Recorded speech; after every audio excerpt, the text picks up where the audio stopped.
Hello, my PowHERHouses. Welcome back to another episode of Becoming PowHERHouse. On this little Power Puff today, I want to talk a bit about going through a business pivot or taking a period of time in your business where you've recognized that where you're headed is not the direction that you really seek to continue going, and things don't feel aligned.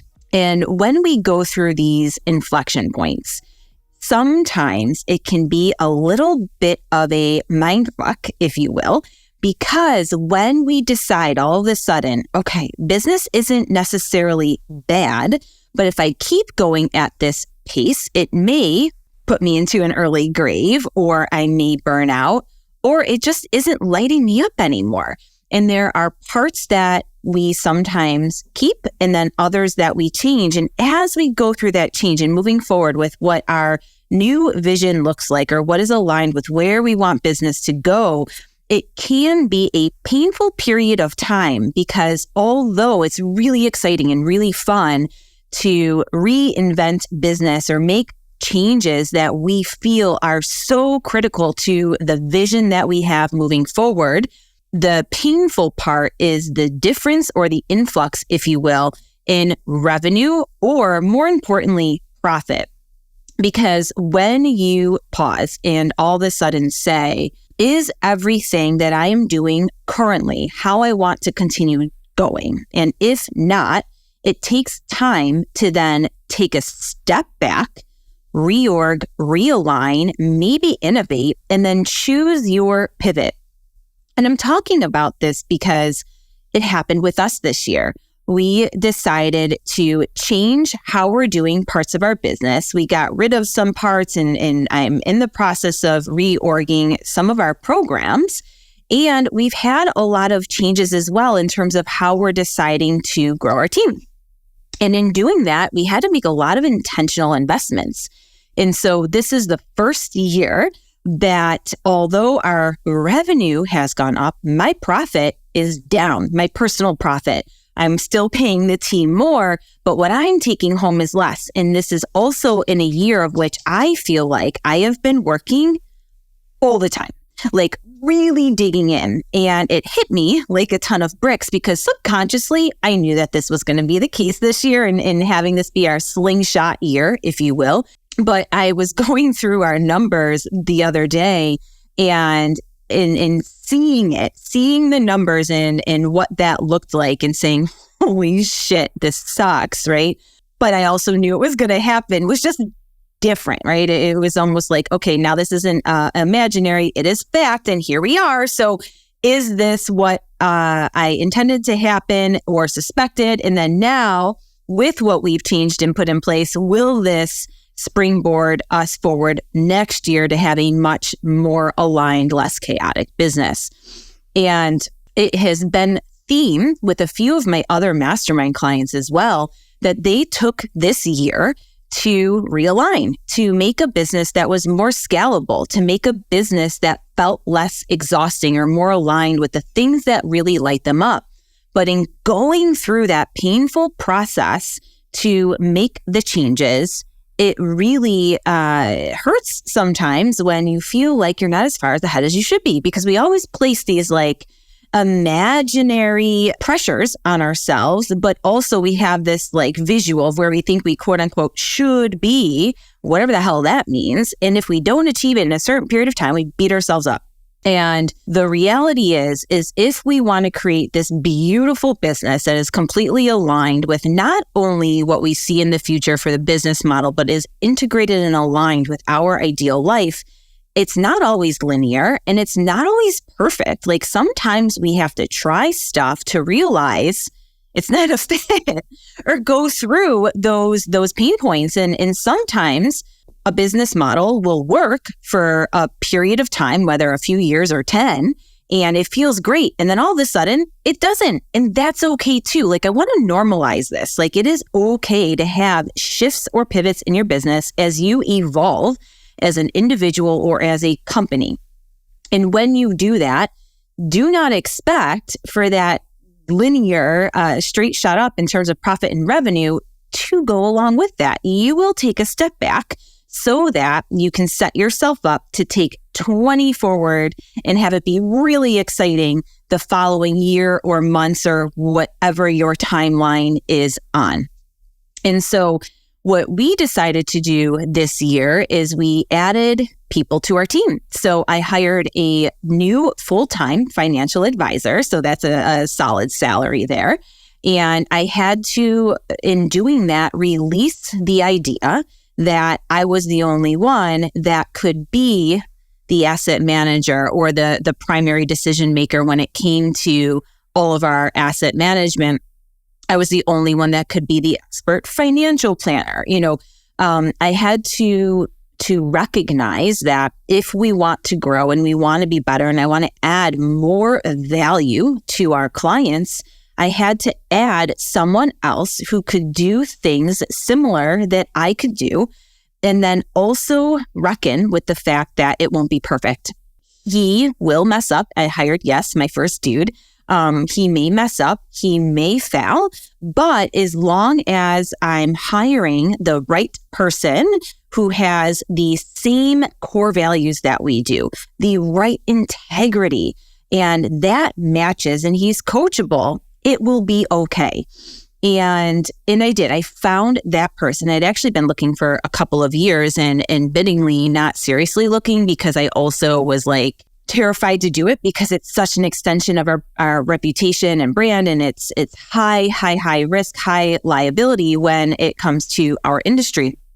So finally found this person, brought him on, massive investment, and it wasn't perfect. There were some growing pains in terms of communication. Clients are super attached to us. Some of them are, some didn't give a shit, but some are really attached, and they thought or they were nervous that all of a sudden I was going away and it was just going to be him. And that is not the case whatsoever. He's really just an addition to amplify everything that we are doing. And there were some things where, his emails weren't exactly how I would send them, or there were little details missed. And they were not material details as far as portfolio management. They were details as far as like how I would word something in an email or phrase it. And so, number one, it was a lesson for me to say he is going to have his own personality and his own style, but important for me to learn how to lead someone with a different personality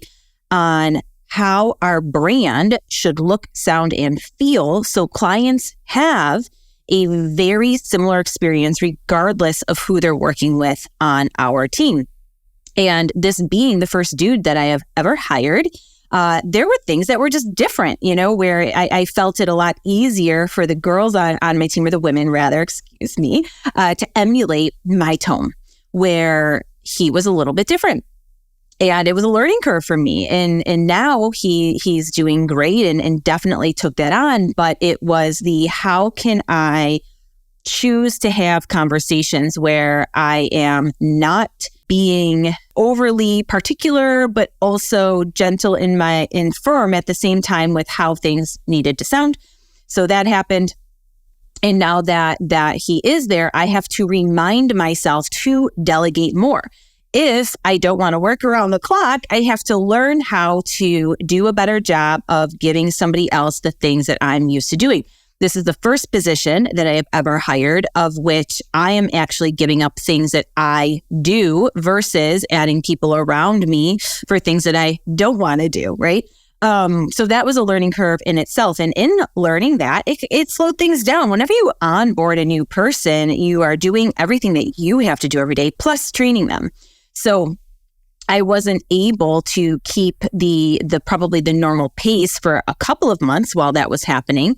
But now it's a matter of, okay, shit, I hired this person. Now what am I going to do with my time? Like I had that in my mind, imagined how I would use it. But now in real life, real time, I have to figure out how to navigate me leveling up, because that in itself is also very uncomfortable.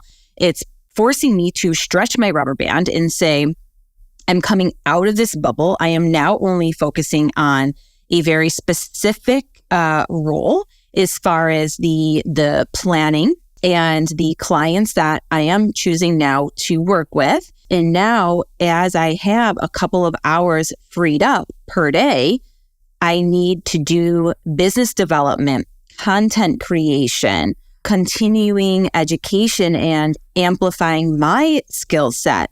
And that is out of my normal routine and comfort zone, especially because that whole business development thing goes along with networking. And we all know that naturally is not easy for me, but I need to do it. I need to do more of it. And guess what? I need to leverage my network better. That is something that I think we could all probably do better.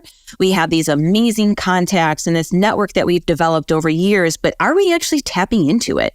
Are we asking our network who they know that we may want to collaborate with or connect with or learn from? And could we, in turn, maybe help them? And they're just not asking because it's not a natural thing to just raise your hand. And guess what? If you want to grow, if you love yourself, you love your business, and that form of self-love sometimes is taking ownership in the fact that you can't do it all alone. And we do need help. So raise your hand.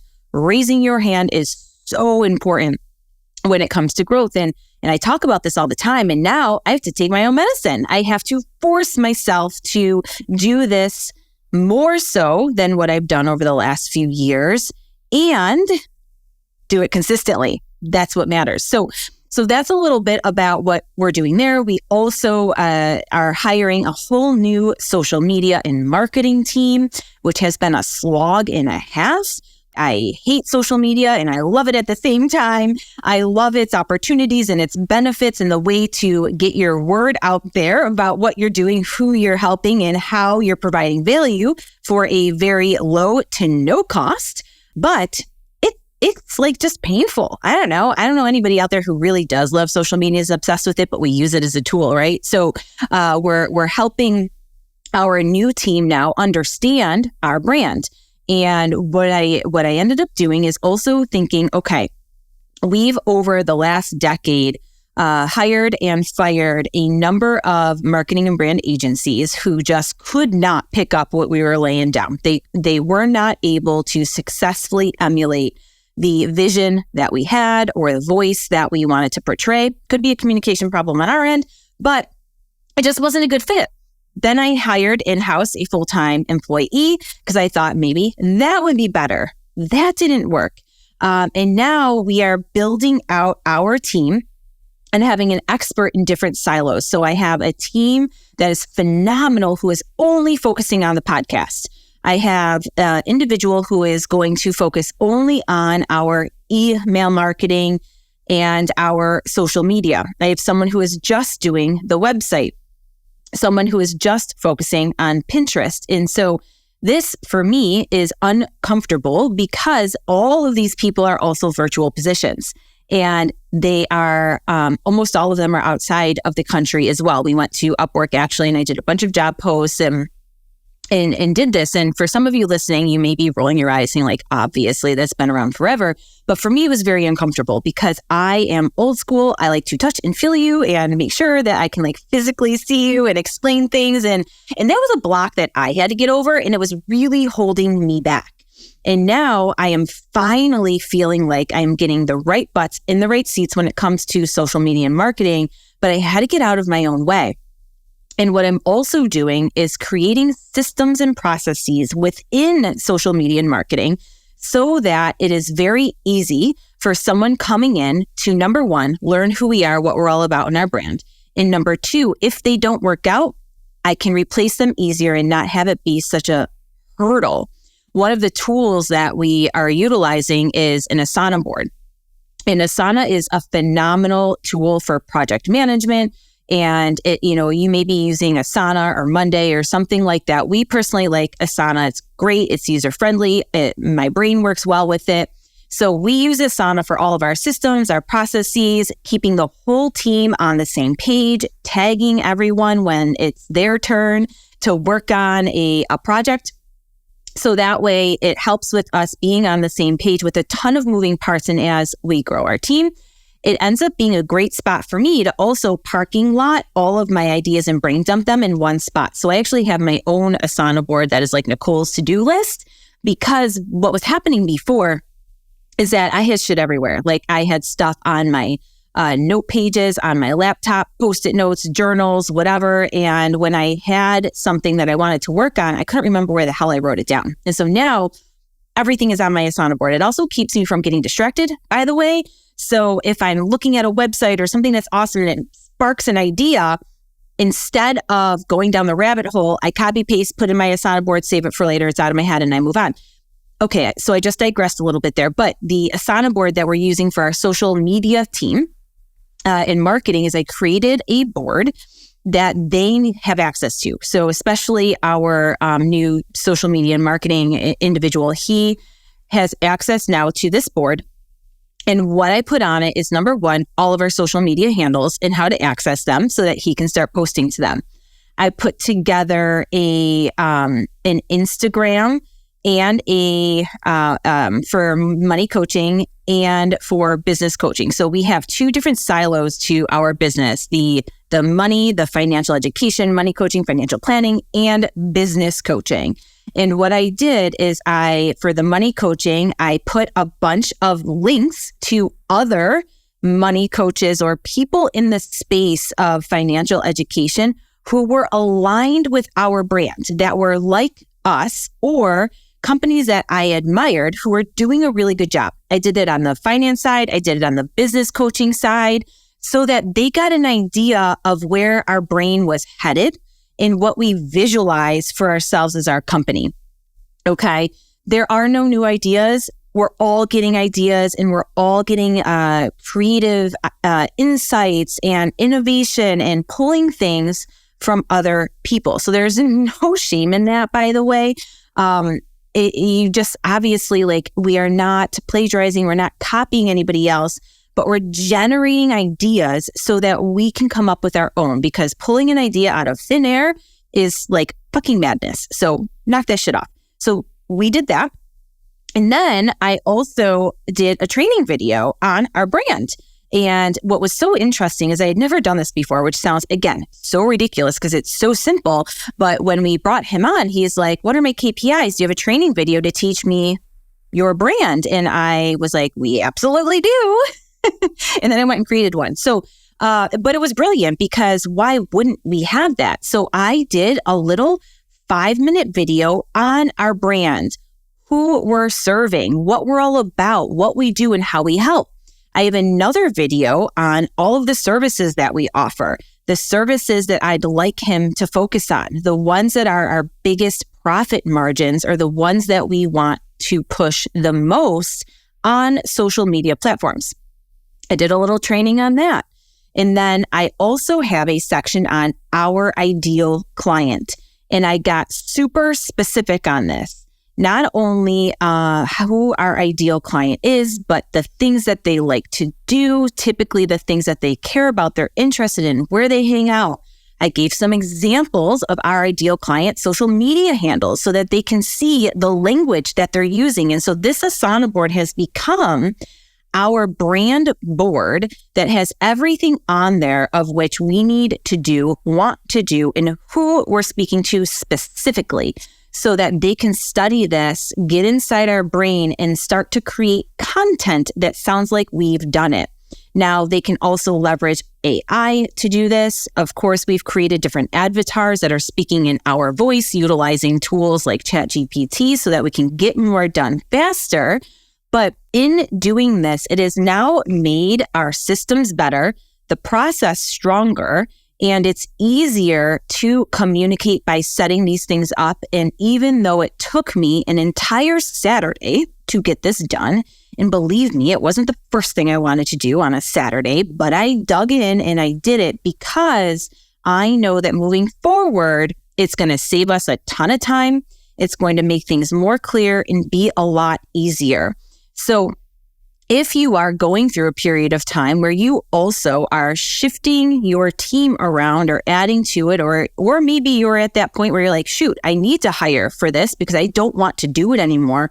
Think about what kind of systems you can set up so that they're rinse and repeat, and you can start running things like a well-oiled machine. So that is a little thing that we did. We also do all of our trainings via video if we can. So Steph, our office manager, anything that she wants to hand off to our VA or social media manager, she'll record a Loom video while she's doing it to save time as well. So that's another thing that we have done. And this is something that we've done for a long time, but now we're really amplifying it as our team grows and just trying to keep everybody on the same page with good coordinated communication, because we're not all in the same office anymore, and we're not even on the same time zone anymore. So really important. So there's that. So now in thinking about how things have changed and where we're headed, we have changed some of our programming. We have gotten rid of some of the things that we were doing and decided not to do them anymore so that we can go narrow and deep on other components of our business that, number one, I enjoy more, but number two, create more opportunities. And so sometimes releasing services or products can actually help you increase profit by focusing on a fewer amount of things. And I also felt like we were just spread too thin. Like we were offering all of these different services when in truth, I really wanted to focus on two core things. And so that is what we started to do as well. So now it's really the financial planning. We're focusing on that, and business coaching and financial education. Got rid of the individual money coaching because for me, it just didn't feel aligned. It felt like too much.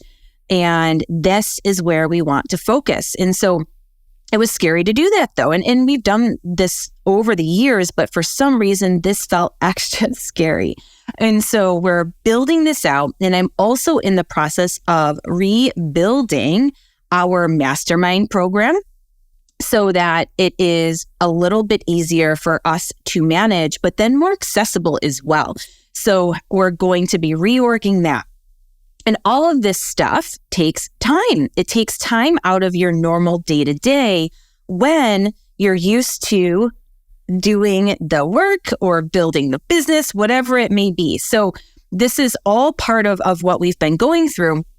And you may be in the same period in terms of saying to yourself, like, man, are we super aligned with where we want to be? Are there parts of our business that aren't really working well? And what do we need to do to rip it apart, to build it back up, to have a stronger, more sustainable company so that we can continue to scale in a organized, repeatable way, not scaling in what looks like a form of chaos? And that's really important because one of my biggest fears ever is not being able to deliver what we promise. And so you really want it to be a steady increase, not something that feels like you are just growing at such a rapid clip you cannot keep up. So, which sounds exciting, but it can be scary when it comes to sustainability and the fundamentals that you want to keep intact with your business. So that is that.